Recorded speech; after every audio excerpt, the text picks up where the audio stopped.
Audio Jungle.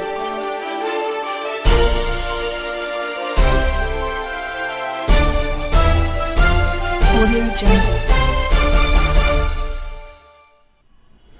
नमस्कार दोस्तों, बहुत खुशी की बात है कि आज हमारे बीच श्री के पांडे सर हैं, जो कि ऑथर हैं, लेखक हैं और बहुत बड़े मैथमेटिशियन हैं।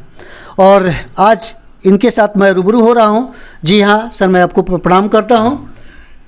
और सर, सबसे पहले तो मैं जानता हूं कि आप रोहतास ज़िला से आप बिलोंग करते हैं। रोहतास से पटना ज़िला में आप है, कुछ इस के बारे में कुछ बताएं सर। सर, मेरी पृष्ठभूमि ग्रामीण पृष्ठभूमि रही है जी। हम लोग ने माध्यमिक की शिक्षा हाई स्कूल कोचस से प्राप्त की है। जी बनारस से यूपी कॉलेज से इंटरमीडिएट साइंस में किया। जी इसके बाद ग्रेजुएशन मैंने सासाराम एसपी जॉन कॉलेज से किया। जी जी उस समय तक बहुत पारिवारिक स्थिति खराब थी, आर्थिक स्थिति, बहुत कठिनाइयों का सामना करते हुए हमने पढ़ाई पूरी की। जी इसके बाद मैं पटना आ गया जी और पटने से ही मगध यूनिवर्सिटी से ऑनर्स भी किया, केमिस्ट्री से ऑनर्स किया। इसके बाद बीएड किया, फिर मैं इसके बाद मैंने मैथमेटिक्स एमएससी किया। जी तब पटना हम लोग आए। उस समय बेरोजगारी की स्थिति बहुत भयावह स्थिति थी। जी रोजगार का कहीं नामो निशान नहीं था। गांव से बहुत बुरी स्थिति में मैं पटना आया। घर से आने के लिए हमको कोई सुविधा थी नहीं। जी जी मात्र 250 रुपया लेकर के हमको गार्जियन ने दिया। किस साल आए थे सर उस साल? 1989 दिसंबर में हम आए थे। जी।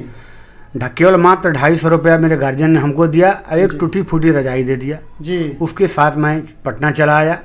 जी इसके बाद रहने लगा और यहाँ कुछ प्राइवेट ट्यूशन टाशन शुरू किया।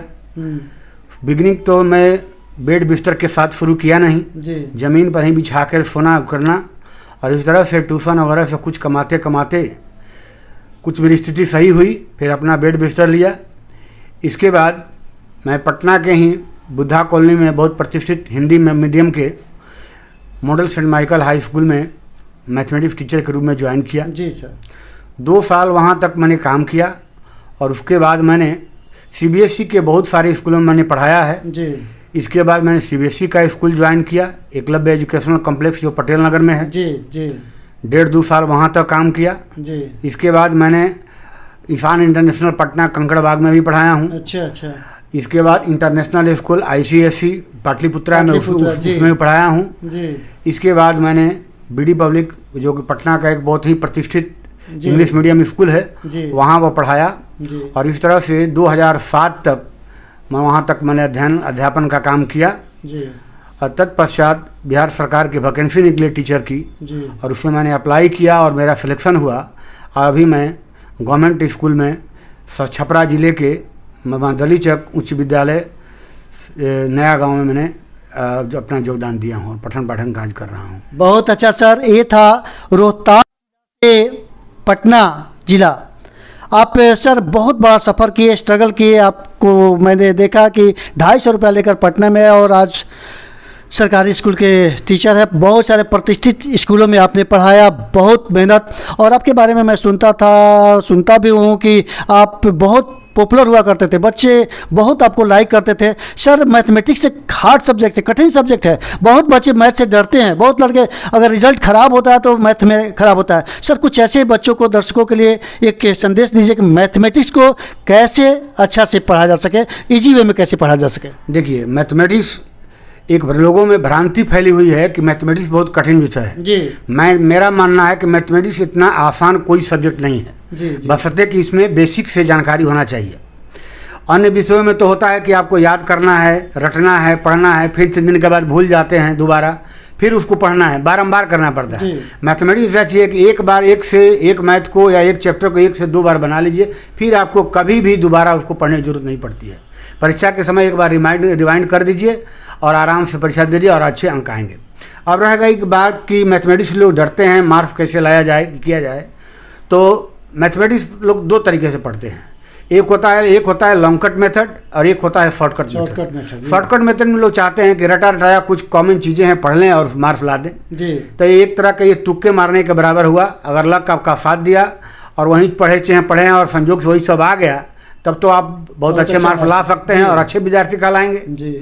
और लेकिन अगर लक साथ नहीं दिया और उसके अगेंस्ट क्वेश्चन चला गया तो फिर आपको प्रॉब्लम होगी। मैथमेटिक्स के लिए सबसे आसान उपाय है कि आपको बेसिक से पढ़नी पड़ेगी जी। अब ऐसा नहीं कि आप 10th क्लास पढ़ रहे हैं, 10th क्लास की ज्योमेट्री पढ़ रहे हैं और आपको नीचे की ज्योमेट्री मालूम नहीं है, तब आप कुछ नहीं कर सकते हैं। आपको बिगिनिंग से जी। जो टॉपिक पर ज्योमेट्री पढ़ रहे हैं तो ज्योमेट्री की एक बिंदु, पॉइंट, लाइन सेगमेंट का जो डेफिनेशन है वहाँ से लेकर टॉप तक आपको याद होना चाहिए।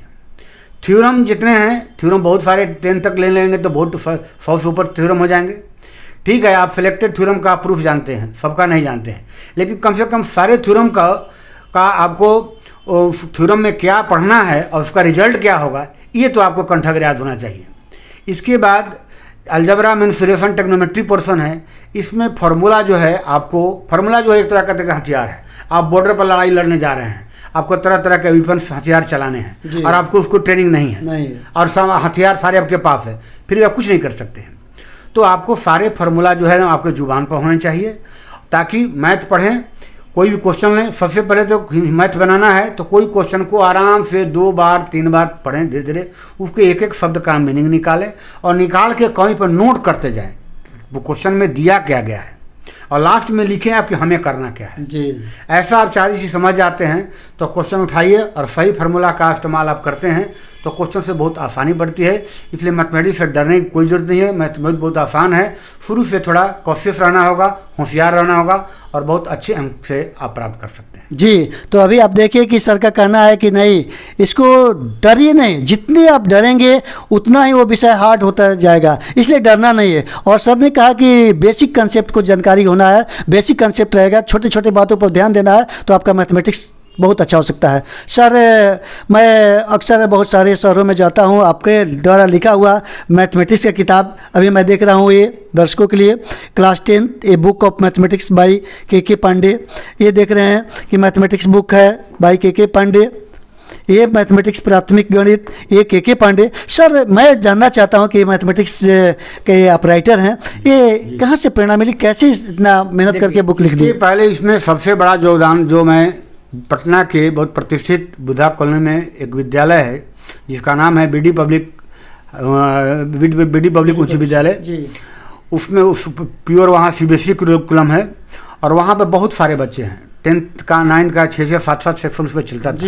बहुत सारे टीचर होते थे, टीचरों में कंपटीशन होता था कौन अच्छा पढ़ाता है, कौन अच्छा बच्चों को मटेरियल दे पाता है। तो उसके लिए हम लोग एक साथ घर में 30 40 राइटर की बुक लगते थे। अच्छा। और जितने बच्चे मैथमेटिक्स नहीं पढ़ते थे उससे ज़्यादा घर में हम लोग अध्ययन करते थे, उसका मटेरियल कलेक्ट करते थे और मटेरियल कलेक्ट करते करते एक बहुत बड़ा बंच हो गया उसका। जी। और वो सारे बच्चों को हम लोग पढ़ाते थे। तो वहाँ के बच्चे जो है, बच्चों से बहुत ज़्यादा प्रेरणा मिली। बच्चे कहते थे बार बार कि सर आप इतना अच्छा पढ़ाते हैं और जिस बच्चे को टच कर देते हैं हमेशा मार्क्स 90+ आ जाता है, 100 तक आपके पढ़ाए हुए बच्चे 100 तक लाए हुए हैं। और सर आप एक किताब लिखिए जिसमें जैसे आपकी सारी योजनाओं का, सारे आपके प्रश्नों का, सारे आपके परिश्रम का एक संग्रह हो सके। तो ये मेरे दिमाग में चल रही थी, लेकिन मुझे अच्छा कोई प्लेटफार्म नहीं मिल पा रहा था, इसलिए मैं काम कर नहीं रहा था। ऐसा करते करते 2007 फरवरी के महीने में मेरी नियुक्ति बिहार विद्यालय परीक्षा समिति के द्वारा बिहार सरकार में हुई शिक्षक के पद पर और हमको उस समय थोड़ा समय मिल गया। और उस समय आलोक भारती एक प्रकाशन है, पटना का बहुत प्रतिष्ठित प्रकाशन है हिंदी मीडियम का। वैसे तो मैं इंग्लिश मीडियम बुक लिखना चाहता था, लेकिन संयोग से वो प्लेटफार्म मुझे मिला नहीं। तो आलोक भारती प्रकाशन के संस्थापक ने हमसे संपर्क किया और कहा कि ऐसी ऐसी बात है, आप एक किताब लिख दीजिए। वो किताब तो मैंने प्लेटफार्म मिला तो किताब लिखना शुरू किया। शुरू में किताब लिखता था, 1 चैप्टर 2 चैप्टर लिखते थे। अंदर से डर रहता था कि किताब की भाषा कैसी होगी, बच्चे हमारी भाषा को समझ पाएंगे कि नहीं समझ पाएंगे, क्या करें। उस समय हमारे एक मित्र थे प्रोफेसर के सिंह, जो फिजिक्स की किताब उसी प्रकाशन से लिखे हैं। उनको मैंने चैप्टर दिखाया, 1-2 बार उन्होंने क्रॉस भी किया कि नहीं ऐसा नहीं, ऐसा होना चाहिए। 1-2 दिन के बाद जब पहला चैप्टर मैंने लिखा, सबसे पहले मैंने किताब 9th की किताब लिखी थी और वो पहला जो चैप्टर था उसका नाम था रियल नंबर। उसका लिखना मैंने शुरू किया और उनको दिखाया तो कहा कि ये बढ़िया है। और उसके बाद मैंने एक चैप्टर प्रकाशन को भेजा छपने के लिए। जब एक चैप्टर छप के आया करेक्शन के लिए मेरे पास, तब हम अंदर से बहुत फूले नहीं समा रहे थे, मेरे जोश का कोई ठिकाना नहीं था। मुझे लगा कि मैं तो अब राइटर बन गया। जब एक चैप्टर मेरा ओके हो गया तो मैं पूरी किताब लिख सकता हूँ। उस किताब को लिखने में लगभग मुझे 8 महीने का समय लगे। लेकिन जब किताब लॉन्च हो गई और मार्केट जब बढ़िया पकड़ ली तो अगले साल हमको ऑफर मिला 10th क्लास में लिखने की, और 10th क्लास में दिन रात करके विदिन 3 मंथ मैंने 10th किताब को तैयार कर दिया। इस तरह से करते हुए हौसला मिली। बहुत सारे दूर दराज के बिहार के विभिन्न जिलों के शिक्षकों के द्वारा उसमें झारखंड में भी मेरी किताब चलती है। बहुत सारे सुझाव मिली, हर साल मिलता है। शिक्षकों का सबकी समस्या भी आती है, मैं टेलीफोनिक सबका समाधान भी करता हूं, और इस तरह से किताब काफ़ी चल पड़ी है, लोगों के बीच काफ़ी पॉपुलर है, लोकप्रिय है। इसमें किताब में यही फ़ायदा है कि अन्य राइटर की किताब अब लोग पढ़ेंगे तो लगेंगे कि ये किताबी भाषा है, लेकिन हमारी किताब पढ़ेंगे तो बच्चे जो शिक्षक हो चाहे छात्र हो, उनको यही अनुभव होगा कि जैसे हम लोग घर में बोलचाल बात करते हैं, समझाते हैं, एक दूसरे को समझते हैं, सेम भाषा का प्रयोग किया गया है। तो इस तरह से किताब इसमें बहुत अच्छी स्थिति में है और मार्केट में काफ़ी इसकी डिमांड है इसमें। बहुत अच्छा सर, किताब लिखकर आप बहुत राष्ट्र समाज को एक बहुत अच्छा कंट्रीब्यूशन किए हैं जिससे हमारे बच्चे अच्छा कर सके। आपका चर्चा मैं अक्सर सुनते रहता था, बच्चे आपके बहुत तारीफ़ करते थे, बहुत किताब बच्चे पढ़ते थे तो मैं भी देखता था। आज संजोग से आपसे मिलने का भी मौका मिला। सर अभी एक क्वेश्चन और मैं आपसे पूछना चाहता हूँ कि अभी कोविड-19 में पूरी दुनिया तबाह है और वैसी स्थिति में शिक्षा बड़ा अभी स्थिति बहुत ख़राब है। आप क्या संदेश देना चाहते हैं कि बच्चे कैसे, अब जैसे ऑनलाइन क्लास चलता है तो मैथमेटिक्स जैसे विषय को कैसे बच्चे पढ़ पाएंगे? आप कुछ अपना राय सर दें। देखिए, सबसे पहले तो मैं कहना चाहूँगा कि कोविड-19 जो त्रासदी लगभग 2 साल होने जा रहा है, इस शिक्षा के लिए सबसे बड़ा अभिशाप है। ऐसे तो आर्थिक क्षेत्र हर चीज़ इससे डैमेज हुआ है, लेकिन आर्थिक स्थिति को आगे पीछे संभाला जा सकता है। लेकिन जो 2 साल में जो बच्चों की शिक्षा डैमेज हुई उसको भरपाई करना तो नामुमकिन है, संभव नहीं है। फिर भी क्लासेस चल नहीं पा रहे हैं। सरकार का नियम है 2 गज दूरी, मास्क है दूरी, तो उसके कोविड प्रोटोकॉल का भी हम लोग को पालन करना है। लेकिन इसके क्लासेस बच्चे स्कूल में आ नहीं रहे हैं, तो उसके लिए हम लोग जो है ऑनलाइन की व्यवस्था किए हैं। बच्चे ऑनलाइन के माध्यम से कर सकते हैं, उनके लिए ऑनलाइन सुविधा दिया गया है। बच्चों से हम डायरेक्ट ऑनलाइन इंटरेक्ट हम लोग होते हैं और उसके द्वारा बच्चों को सवाल देते भी बनाते हैं भी लोग को। बच्चों जहाँ भी दिक्कत होता है उनसे सवाल हम लोग लेते हैं, सॉल्व करते हैं। साथ ही हर जगह हम लोग अपना फ़ोन नंबर, मोबाइल प्रोवाइड कराए हुए हैं कि बच्चे दिन हो रात हो जब भी पढ़ रहे हों, जब भी प्रॉब्लम हो, ठीक है ऑनलाइन क्लास नहीं चल रहा है कोई बात नहीं, उसका तो एक समय है, जब टाइम होगा चलेगा। लेकिन आपको कभी कहीं प्रॉब्लम है, आप बाय टेलीफोनिक आप कभी भी हेल्प ले सकते हैं। हम लोग सदा सेवा के लिए तैयार हैं। बहुत अच्छा, बहुत अच्छा सर। इसमें बताया कि नहीं, इसमें ऑनलाइन के माध्यम से हो सकता है, उतना कारगर नहीं है बट फिर भी बच्चों के लिए बहुत हो सकता है सर। तो ये थे हमारे श्री के पांडे सर। और सर और कुछ संदेश देना चाहते हैं बच्चों के लिए? कोई संदेश अगर है तो दीजिए। बच्चे के लिए संदेश यही है कि बच्चे जो हैं, बच्चे के लिए 2 संदेश है मेरा। सबसे पहले बच्चे मेहनती हों जी और ईमानदार हों। देखिए, एक अंग्रेजी में कहावत है, बहुत छोटा सा है, there are 4 Ds word for education. Education के लिए 4 डी वर्ड जरूरी है। अच्छा। सबसे पहला discipline, devotion, desire, then deserve. आपके पास सब कुछ क्वालिटी, आपको डिसिप्लिन नहीं है तो आप कहीं कुछ नहीं कर सकते। दूसरा वर्ड आता है डिवोशन।